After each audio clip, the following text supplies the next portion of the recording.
You ready? Okay. All right. What do you remember from the first time we met?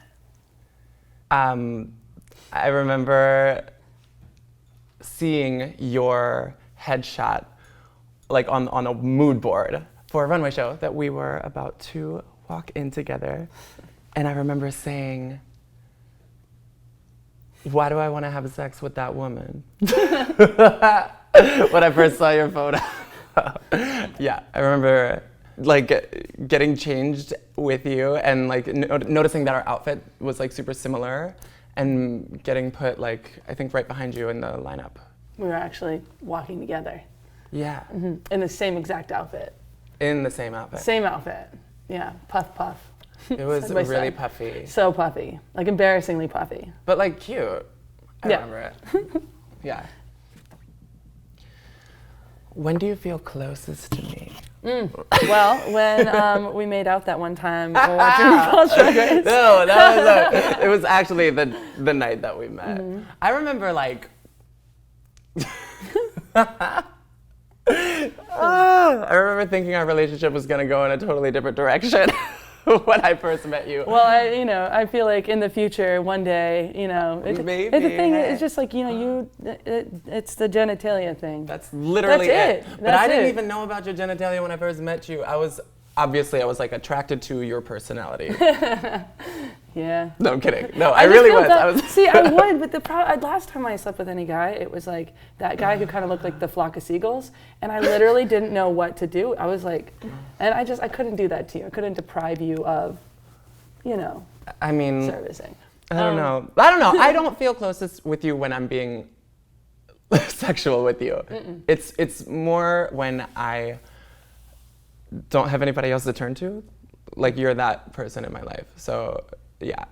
You're like my confidant, I feel the same way. Like, I feel like I feel closest to you when I come home after a long day and we don't need to talk.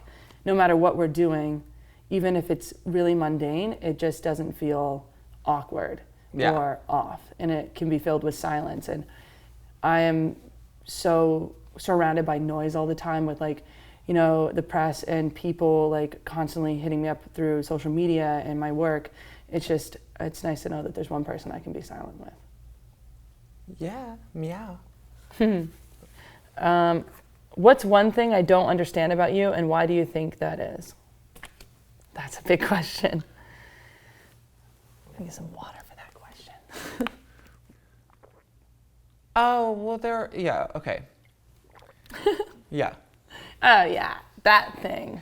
Yeah, well, but it's okay. No, it's good. It's actually fine. It's good that you don't understand everything because I am a standalone human being at the end of the day. Yeah, and you gotta have some mystery. I gotta have some mystique about me or else, One thing that I think that you might not understand is my experience culturally, my experience with my family being, raised by an interracial couple and going and visiting those two respective families and entering into those two different worlds. I think that is something that very few people get to have. And I feel lucky. I want to bring you to my... We're going in a few weeks. I'm gonna mom's go down. House. Yeah. Well, I want you to meet, but it's like, if you meet my family, like my immediate family, it's going to be a different experience because we were raised in love and acceptance and we were encouraged to be ourselves authentically and all of that because my parents had to fight for the validation of their love alone, Yeah. But when you visit my Southern Baptist family in North Carolina, that will be the culture shock for you. I can relate though. My dad's a Trump supporter. I don't really like using the term dad, but one of my parents is a Trump supporter. And then the other side is very Catholic. Yeah. So there can be a relatability. I mean, as a person who, my birth certificate has an F on it. And I've always felt like that F stood for failure, because I just failed to pass or failed to be good enough to be an acceptable woman. And when I wear a dress down the street, I get these looks. And when I see a job opening for, female bartender or whatever, I know that whenever it says female, they're not talking about me. Yeah. No matter how I try. And I feel really alone in my identity a lot of times. Yeah. And you're a person who really strongly identifies as a he, and you do have a lot of queerness around you. But don't even say that, because that's not true. That's something that I don't know about you. No, I've said it. I don't have a preferred gender pronoun whatsoever. So really? my preference is not he. And I know that, I thought you knew that. I did not know that. In our talk that we did at the Flu Project, that's the first thing I said. Like, my name is Cory Wade. I don't have a preferred gender pronoun. That means you can call me he and I will respond. You can call me she and I will respond. You can call me they and I'll respond. You can call me a unicorn. You can call me galaxy. Anything you I remember want that part, yeah. but that's what... But I guess it's because, like, maybe that... I mean, I remember you saying that, but I guess, like, I've never seen it in action. Oh, it's in full throttle, full force, full action, Hanny. That's amazing. I promise you that. But I cherish and love that. That's amazing. But I didn't know. I'm so sorry. Like I've always kind of assumed that you're very in your male identity, because you're very... What about me and how I act, or even dress sometimes? Well, yeah, gives you that impression. Your dressing can definitely be a lot more across societal norms or spectrums. Yeah. But I guess that, like, inherent knowledge of, like, what is our body to ourselves.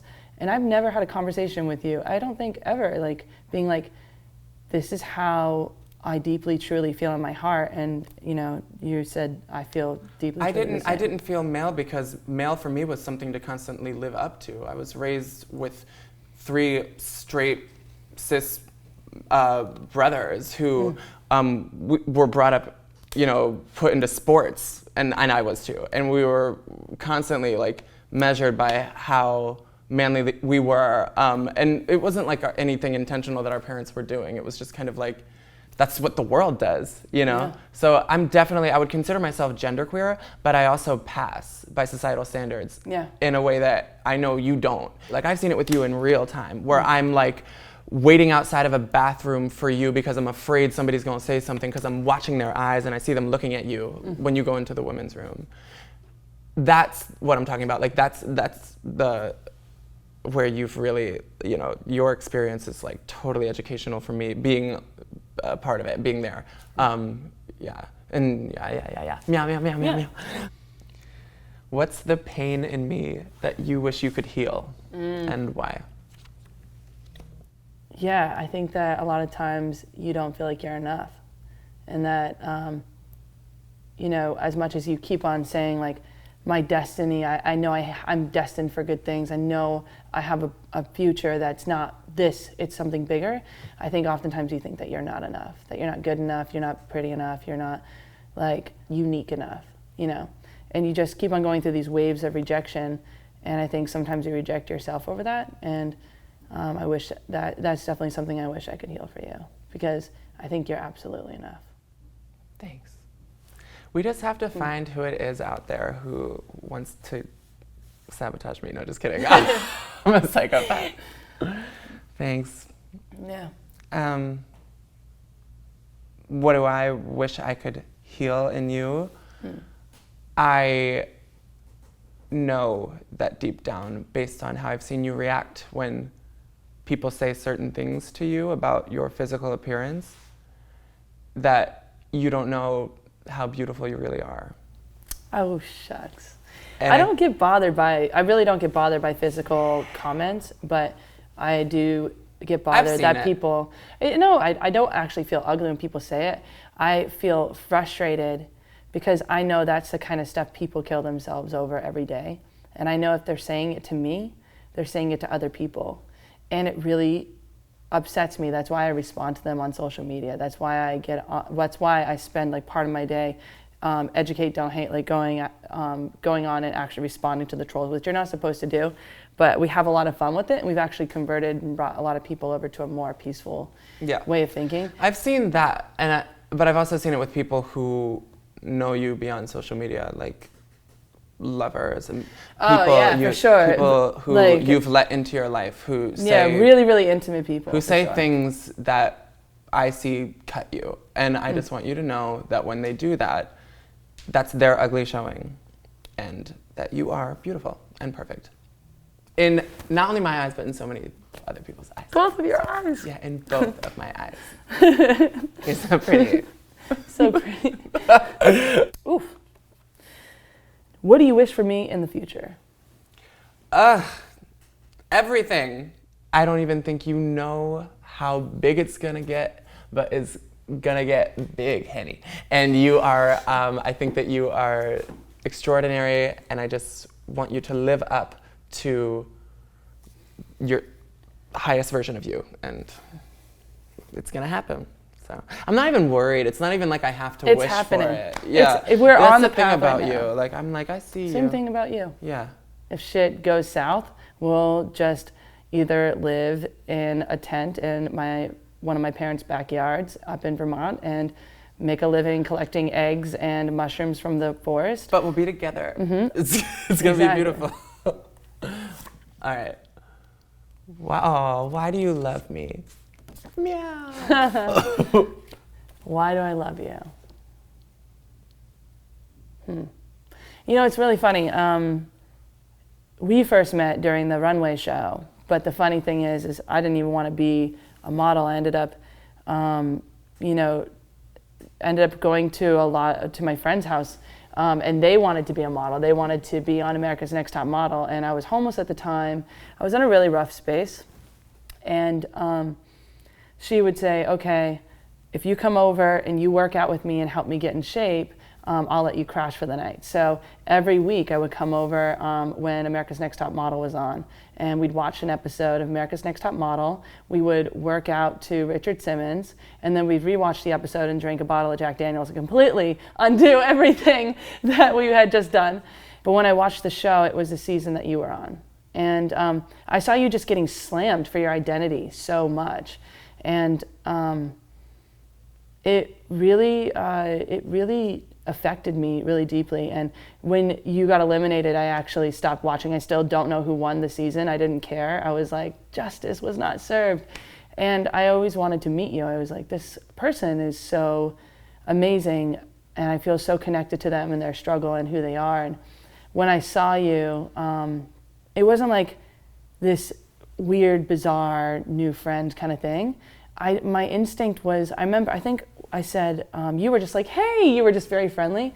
And I was like, good to see you. Not like, nice to meet you, or, hey, how are you? It was good to see you. Like, we just had like spent the day apart, or we've known each other our entire lives.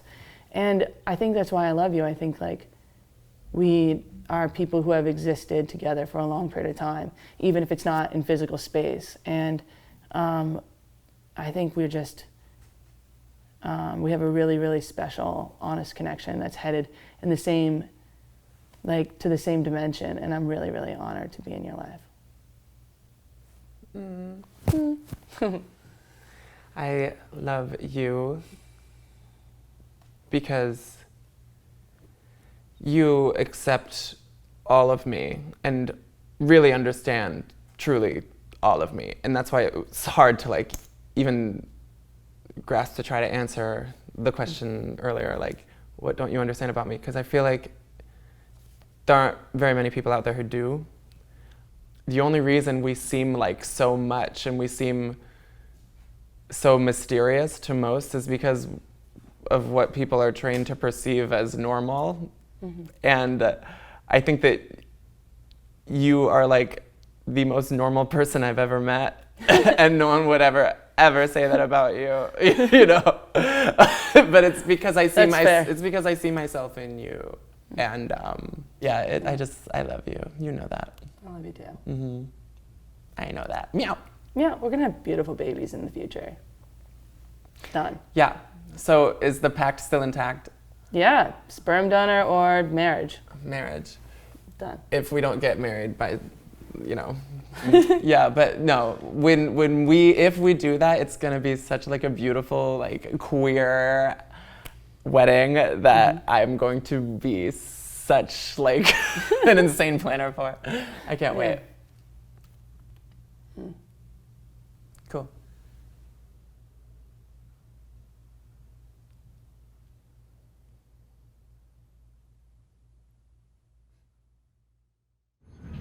Hey guys, I hope you enjoyed the video. If you want to see more videos like this one, you should definitely consider supporting us on Patreon at theskindeep.com/Patreon. Thank you very much.